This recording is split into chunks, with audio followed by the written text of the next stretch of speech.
And now on to our next session about text giving and how we can, you can create amazing results for fundraising. We're going to hear more about Chester Zoo with Julie Platt, the fundraising manager, as well as Beth Colleen, the relationship manager at Newcastle Dog and Cat Shelter. They'll be sharing their story about the innovative and exciting fundraising campaign they've run using text to donate. They're going to be joined by Samantha Lade, project manager, and Brad French, fundraising innovation manager from Donor.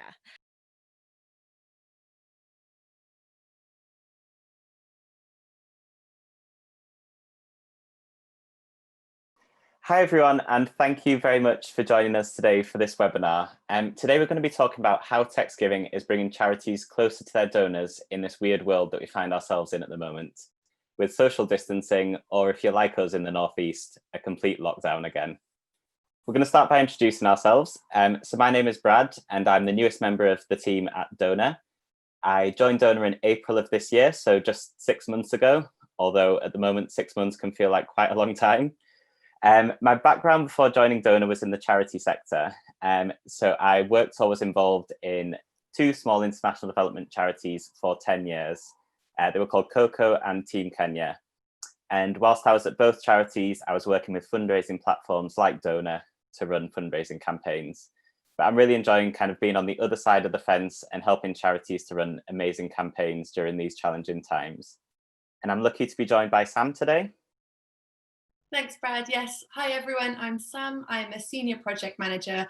And in my 3 years here at Donor, I have been the main contact for hundreds of our charity partners, helping to provide sort of advice and guidance around setting up and launching a real range of campaigns, all whilst helping charities to maximise and sort of get the most out of our donation technology. Thanks, Sam. If anyone's not familiar with Donor, just to very quickly update you, Donor is a text giving platform.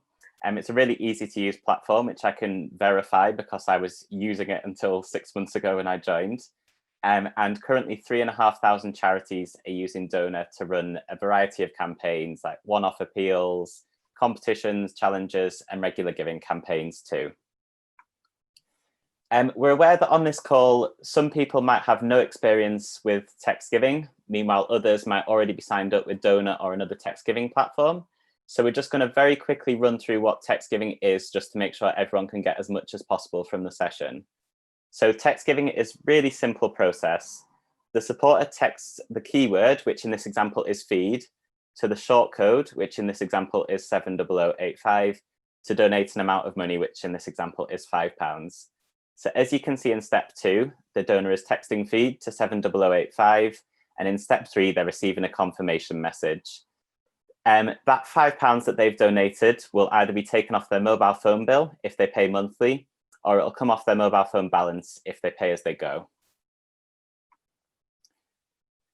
So the versatility, flexibility, and ease of using text giving have made it the perfect tool for charities during these strange times that we find ourselves in. Text giving allows supporters to donate up to £20 quickly, easily, and crucially at the moment contactlessly, which has made text giving a perfect replacement for cash donations. There's no logging in or lengthy forms for donors to complete, which allows people to donate there and then whilst you have their attention. I was recently reading that the average attention span of someone on social media is 8 seconds, whereas the average attention span of a goldfish is 9 seconds. So really you're trying to get goldfish to support your charity. So you need a medium that allows people to donate there and then. And I don't know about anyone else, but after 6 months of all of these lockdown measures, I feel like my attention span might be way lower than 8 seconds at the moment. So this is probably even more of a consideration than usual. And we've got a goldfish friend to help you remember that point. There's also no financial risk associated with text giving. There are no sign-up fees, no monthly fees, no dormancy fees. So there's absolutely no risk that a charity can lose money through a text giving campaign. This has been really important to charities as it's allowed them to get set up and get moving with their text giving campaigns really quickly. They haven't had to go through layer after layer after layer of internal approval processes that I know we all love. They've been able to get sign off and get moving straight away because there's no risk to the organization. and time has really been critical in the fast-moving situation that we found ourselves in. So I'm going to hand back over to Sam to talk about how we're apart but still connected. Thanks, Brad. Yes, so giving by text remains an extremely popular and well-established way of donating, helped by so many different factors in this digital day and age, not least by the decline in popularity of cash. Did you know that people check their smartphones every 12 minutes? Because I certainly didn't know that until recently. And aside from the really obvious takeaway that we're all probably a little bit too obsessed with our mobile phones, what this really tells us is that our phones are almost always in close proximity to us. So whether that be in our pockets, in our bags beside us, on the desk in front of us, they're always there. And in fact, now more than ever before, our phones really are a lifeline to so many of us. They're our connection to the outside world, and they bring us all closer together. Crucially, what this means is that no matter where a supporter might come across a text call to action, they'll be there ready to respond using the one tool that they need, their phone. You'll also see that almost £50 million was donated via text in 2018-19, which was an increase up 32% from the year before. Now, whilst charity telethons did help with this jump, this also proves that the British public continue to be attracted to and feel comfortable with donating by text, especially amongst millennials and Gen Z donors who find it a simple and a convenient way of giving. So if your charity is looking to attract a new or perhaps a younger audience, then introducing text could be a really great way to do this. We are all, however, aware of 2020 and the unique challenges that this year has posed. So we also wanted to share with you some more recent data. Now, these text giving stats on screen relate specifically to activity on our platform during the lockdown period of this year. So in this time, over 2,000 charities have used Donor to run emergency appeals or launch fundraising initiatives using a text call to action. We have seen such an incredible array of both innovative and inspiring campaigns in this time, from virtual quizzes to social media challenges to online coffee mornings. The list really is endless. And what's more, we've seen this from a real range of organisations, from big national charities right down to tiny churches that would be your parish church at the end of your street. In fact, we'll shortly be hearing from a couple of these charities to find out a little bit more about how they use text to fundraise during this time. Now, another remarkable stat is that when compared to the same period last year, we've seen a 653% increase in donations made through our platform, which, as well as taking into account the wider climate, we feel this really highlights the nature of text giving being such a flexible, an instant, and really a truly contactless way of giving. It's an established and a trusted method of donating that people know and understand. And we all know that there's something really comforting about the familiar, especially in the middle of chaos. Finally, and we think it's really important to celebrate success, even in these really strange times. So we'd like to share that 250,000 individuals have helped to raise over £2 million for causes they love by donating through our platform. I mean, this is just amazing. So we wanted to say a huge well done to all charities for working so tirelessly and so hard throughout this time, as this really is such an incredible feat. Okay, now I'm going to hand you back over to Brad to introduce some inspiring fundraising examples. Thanks, Sam. So we're really fortunate today to be joined by two charities that are going to share their stories of the fantastic fundraising campaigns that they've run during the lockdown period. The first charity that we're going to be hearing from is Newcastle Dog and Cat Shelter, and we're joined by Beth, who's the fundraising manager there. So at the very start of lockdown, way back in late March, early April, Newcastle Dog and Cat Shelter ran a campaign for £1 donations. And this centred around the messaging of £1 really can make a difference. And even in these crazy times, almost everyone can afford to make a £1 donation. But Beth can tell you the story way better than I can, so I'll hand over to her. Hi, my name's Beth and this is Bobby, and we are both from Newcastle Dog and Cat Shelter, where we rescue, rehome, rehabilitate thousands of lost, unwanted, abandoned, injured and neglected animals every year. We set up a text giving campaign when the COVID-19 pandemic hit back in March. We knew that we were going to struggle for income. It was no shock. Events were cancelled, people were losing jobs, things just weren't going in the right direction. So for us, we knew we needed to react quick to do something to try and regenerate some of that income that we lost. We lost about 70% of our income in March from our charity shops, events, our coffee shop. It just went overnight. So for us, it was so crucial that we figured out something to do to try and keep the charity running. We went with a £1 appeal campaign, which we set up using Donors system, because we thought £1, everyone can spare £1, whether it's they're saving money from that coffee that they'd usually buy or the biscuit from the vending machine at lunchtime. £1 wasn't a lot to ask, and that was very important for us. We did not want to ask for these huge gifts from people at a time when they were struggling themselves, so that was super important to us. It was so easy to market. We literally created a few little graphics, put out some posters in our local supermarkets. We got some banners made for our centres, and then everything else was done on social media, and that is probably where the majority of the donations came from.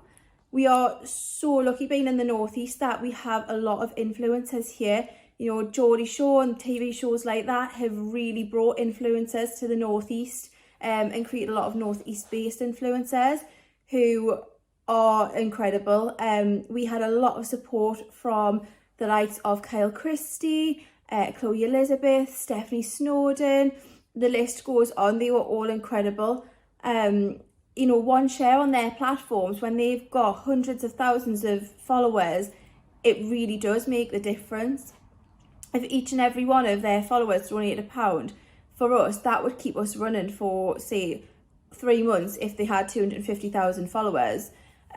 So that was an essential part of how we marketed the campaign.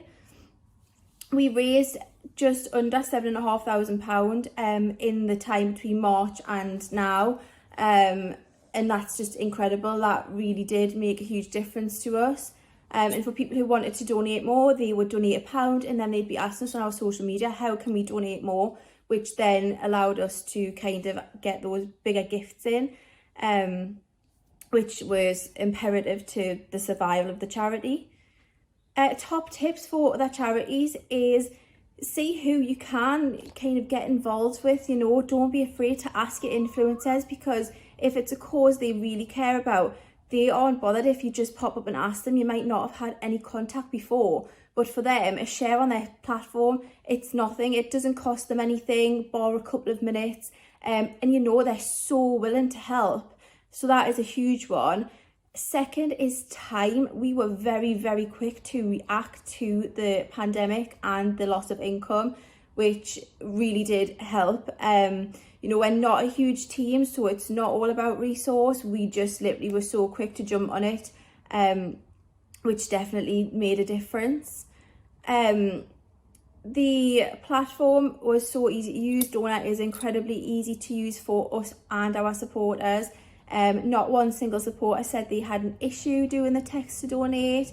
It all went through really smoothly. So for us, Donor is great, and there seems to be no issues with trust with our supporters. They all are very willing to trust that it's a good platform, and everyone seems to have been happy with, you know, the text charges and things, but it's all made very clear in our marketing and on Donor's website. So yeah, that's just a little bit about our £1 appeal. A great campaign for us, and I hope this helps other charities in the future. Thank you very much, and we'll see you later. Thank you very much to Beth for joining us there. Although I think Bobby did steal the show there with his appearance on that video. But that's a fantastic example of the amazing things that can be done with text giving. I'll now hand over to Sam to introduce our next case study. Thanks, Brad. Yes, now we're going to hear from Julie Platt, who is the fundraising manager at Chester Zoo. Now, Julie is going to walk through the zoo's approach to emergency fundraising in response to the pandemic and the role that text giving played within this. So I'll hand over to Julie. Hi there, I'm Julie. I'm the fundraising manager at Chester Zoo. Apologies if it gets a little bit raucous outside. We are a bit of a zoo in the office as well as outside. We are a global charity. We work all over the world and our mission is preventing extinction. Today I'm going to talk a little bit about my experiences of fundraising during the COVID crisis. Obviously, the COVID pandemic and the subsequent lockdown have been just so hard for so many individuals, businesses, and very much for charities. For Chester Zoo, it's been one of the hardest things that we've ever had to face in our 90-year history. 97% of our income comes from visitors. So obviously any length of time with our gates being closed is really, really detrimental for us. So we had to start campaigning quite early on in that, but we started off really gently. Obviously nobody knew how long the lockdown would last for, but very, very quickly I found myself working from home on a really old laptop where the letter A and the letter S didn't work properly, with all my team furloughed, just trying to find different ways that I could really effectively and efficiently generate funds for the charity. One of the things that I wanted to look at straight away was re-establishing text to donate. It's something that we have done in the past. So I looked at lots of different providers and platforms, did lots of research into them. And to be honest, the tools and the dashboard and the analytics available in Donor just really kind of felt like they had a bit of a cool vibe, and they felt like they matched the values of Chester Zoo's very playful brand. So very, very quickly and very simply I set that up, and we started to do some locked up messaging for people to do the call to action to text to donate on things like e-newsletters and in the footers of our emails and things like that.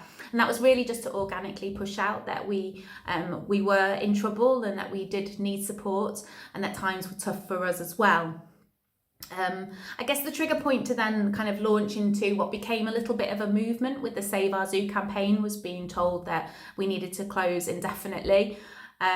The Save Our Zoo campaign ended up being launched across multi-different channels, and we had some really clear calls to action in that. I think there was 5 or 6 in the end, which was all different ways that people could help us, ranging from donating, adopting, becoming a member, right through to writing to your local MP to help us to reopen and to get ourselves back in a position where we could get on our feet. We wanted that campaign to be really inclusive as well, knowing that times are really tough for everybody. If people weren't financially in a position to be able to support us, they could at least do something which they felt that they could make an impact to the zoo. In total, we raised over £3.5 million from wonderful donors all over the world. We had fundraisers doing weird and wonderful wacky things everywhere, and it really, really exceeded our expectations and has lessened that devastating impact. Obviously, it's going to be a really long road to recovery. The generosity that we saw, though, during the campaign, but actually also that love and the passion that came out was a massive boost for our teams, and it really kind of made a difference in that very difficult time. Kind of going back to the text to donate, we generated about £25,000, which was a huge contribution, and particularly in those early days. And now we've got this kind of very clear mechanism that people can also support us, that we can use in the future as well, and we can use for different campaigns going forward. We've actually applied it to some of our signage, physical signage on site, which is something that obviously having a place where people can visit means that we can apply that in different areas and for different needs. It's a much easier call to action than pointing people to URL or getting people to scan a QR code or something like that. So it's worked really, really well on our signage. And I've been asked to kind of like finish off this with some top tips. So I guess my top tips at the moment are probably going to be number one, just talk really honestly to your audiences. They genuinely will be there when you need them the most, but in return you've got to be open and transparent with them. My second one would be always be true to your brand and to your values and to the voice of your organisation. Ultimately, it's why people support you, it's why people trust you. So even in a time of crisis, just stick with that. My third one would be use the tools that are out there. There's some great things that fundraisers can use. Without those online and digital platforms at the moment, I wouldn't have been able to have run a fundraising campaign with donations on this scale. So just find ones that work for you and give them a go. What's the worst that can happen? And the final one, I think, is that fundraising during a crisis, you've really got to look after yourself. I think fundraisers carry the weight of the world on their shoulders. And I'm definitely the worst for this, to be honest, but you are absolutely no good to your charity if you're a burnt out, tired, frazzled husk of a person. You're no good for your charity, you're no good for your cause, and you're no good for your beneficiaries. So just always remember that. And I think that's probably it, really. So thank you for listening. I hope it's given you a few interesting bits and pieces to take away. So from me and from us all at Chester Zoo, cheerio and stay safe. Oh, thank you so much, Julie, for sharing Chester Zoo's story there and for finishing off with some really important words at the end there around taking care of both your physical and your mental health at this time. Now, Julie has really kindly agreed to join us for our Q&A session, which will be taking place really shortly. So if you do have any questions for her off the back of that video, then please keep these in mind and you'll be able to ask her directly really soon. We were only able to provide 2 examples just due to time constraints today.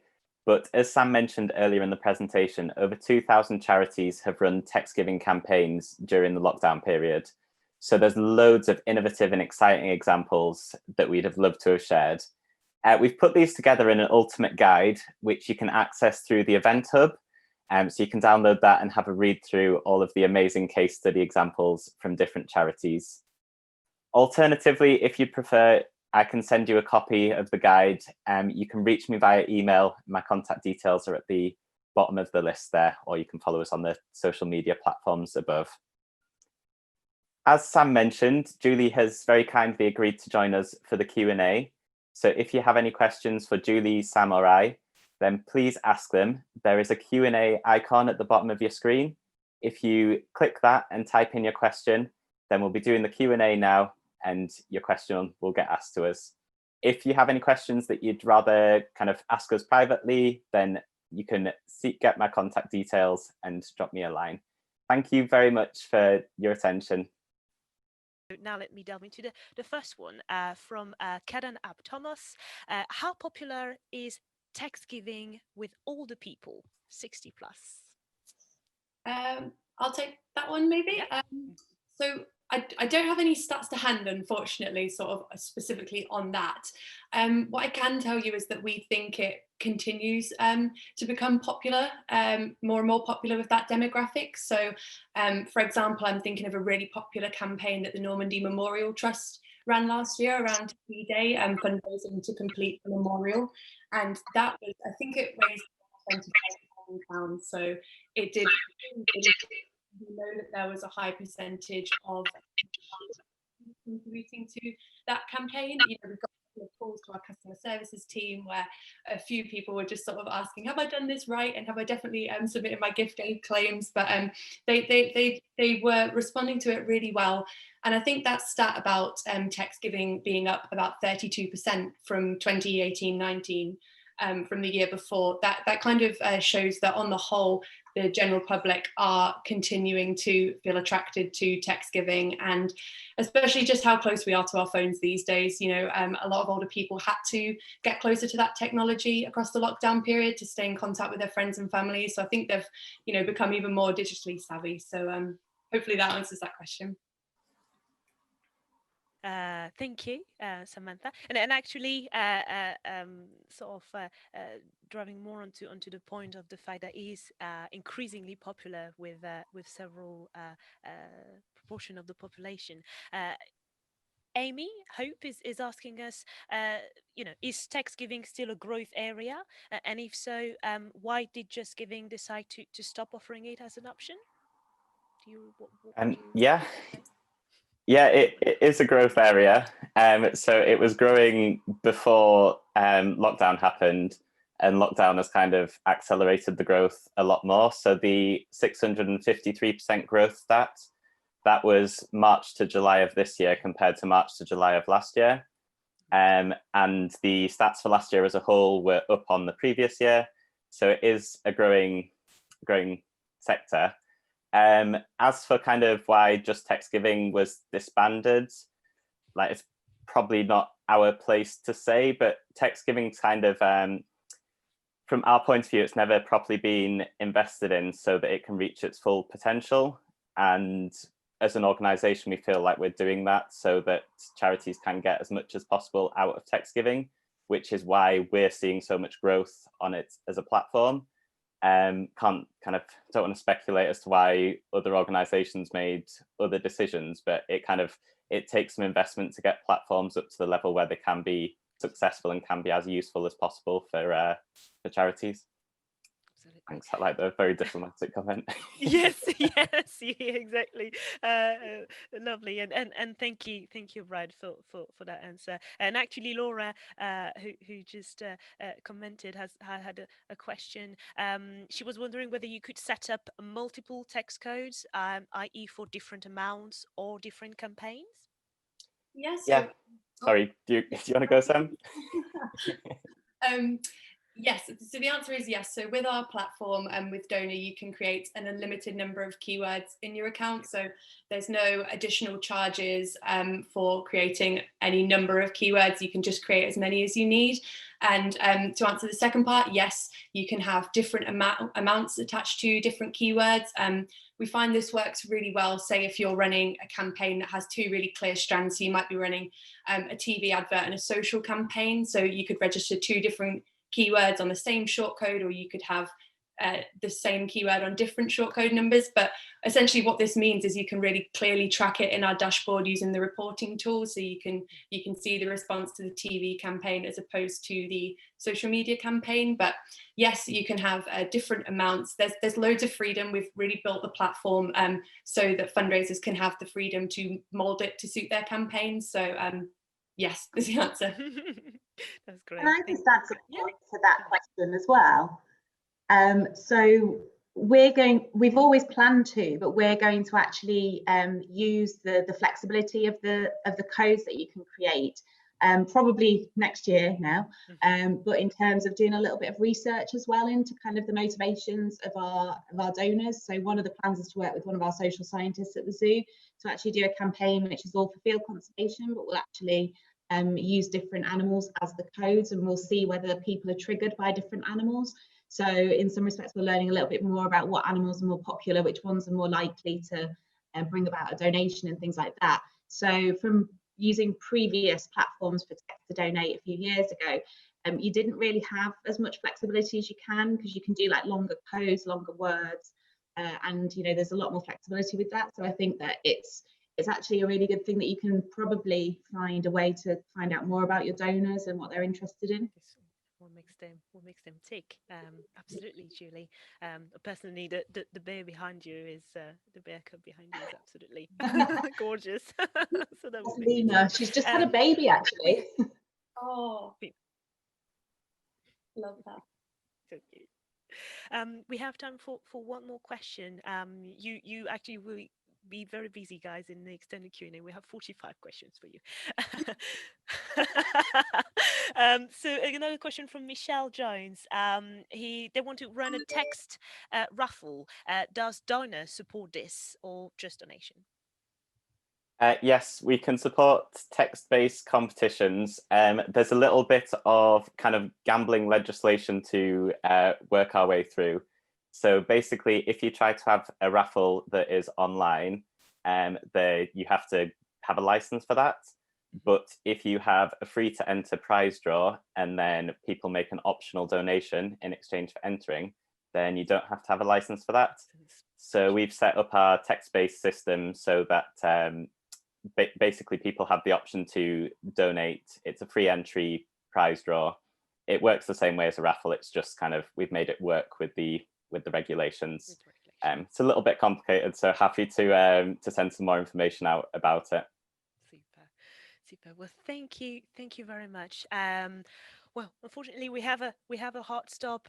Thank you very much again, Julie, Samantha, Brad, and Beth as well, and Bobby as well, actually, for your presentation. It's been truly insightful, and given the number of questions, you'll definitely going to have loads of tips to share. Thank you, Lisa. Thank you very much. Thank you. See you soon.